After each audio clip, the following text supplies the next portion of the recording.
ലഹരിക്കും അക്രമത്തിനുമെതിരെ 24 chief editor R Sreekandan Nair നയിക്കുന്ന SKN40 Kerala യാത്രയ്ക്ക് ഇന്ന് സമാപനം.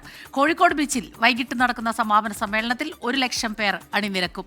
സാമൂഹിക സാംസ്കാരിക മേഖലകളിലെ പ്രമുഖർ പരിപാടിയുടെ ഭാഗമാകും. യാത്രയ്ക്ക് സംസ്ഥാനത്തുടനീളം വലിയ ജനപിന്തുണയാണ് ലഭിച്ചത്. ലഹരിക്കെതിരെ ജനമനസ് തൊട്ടറിഞ്ഞ് ഒരു സംസ്ഥാന യാത്ര. അരുതക്രമം അരുത് ലഹരി എന്ന മുദ്രാവാക്യമുയർത്തിയുള്ള യാത്ര കേരളം ഏറ്റെടുത്തു. 14 ജില്ലകളിലും പര്യടനം പൂർത്തിയാക്കി ഇന്ന് കോഴിക്കോട് കടപ്പുറത്താണ് യാത്രയുടെ സമാപനം. കോഴിക്കോട് ബീച്ചിൽ അറബിക്കടലിനെ സാക്ഷിയാക്കി 10,000 ലഹരിക്കെതിരായ പ്രതിജ്ഞ ചൊല്ലും. കോഴിക്കോട് കടപ്പുറത്ത് പൗരാവലിയെ സാക്ഷിയാക്കി നമ്മളൊരു കാര്യം പ്രഖ്യാപിക്കും. അവസാനത്തെ MDMA-കാരനും രാസലഹരിക്കാരനും ഈ കേരളം വിട്ടു പോകണമെന്ന് 1 ലക്ഷം പേർ ഒരേ ശബ്ദത്തിൽ വിളിച്ചു പറയും. നിങ്ങളെല്ലാവരും കോഴിക്കോട് കടപ്പുറത്തേക്ക് വരിക.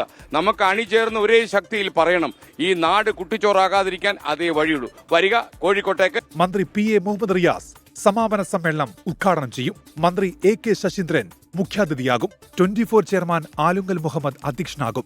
ഗ്രാൻഡ് മുഫ്തി Kanthapuram AP Aboobacker Musliyar, archbishop doctor Varghese Chakkalakkal, Gururatnam Jnanathapasi, ഗാനരചയിതാവ് കൈതപ്പുറം ദാമോദരൻ നമ്പൂതിരി തുടങ്ങിയവരും സമാപന സമ്മേളനത്തിൽ പങ്കെടുക്കും. MG ശ്രീകുമാറും സ്റ്റീഫൻ ദേവസിയും നയിക്കുന്ന ഗാനമേളയും അകംബാൻഡിന്റെ സംഗീത നിശയും സമാപന സമ്മേളനത്തിന് മാറ്റുകൂട്ടും. 24 കോഴിക്കോട്.